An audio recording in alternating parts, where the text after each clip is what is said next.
রক্ত ঝরেছে, আমার শ্রমিক রক্ত ঝরেছে, বাংলার মাটি তুমি রক্তে রঞ্জিত করেছ।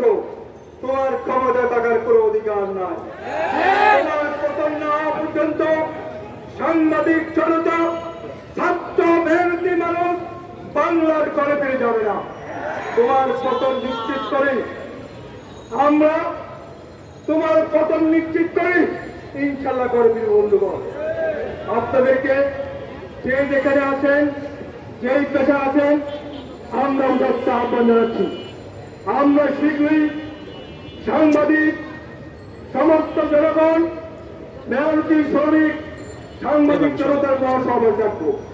আপনারা সেখানে থাকবেন। বন্ধুগণ, ইনশাল্লাহ আমরা আরো বৃহত্তর কর্মসূচি থাকবো।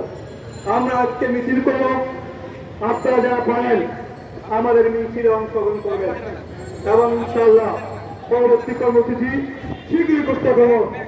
আপনাদেরকে সতর্ক জানাবো।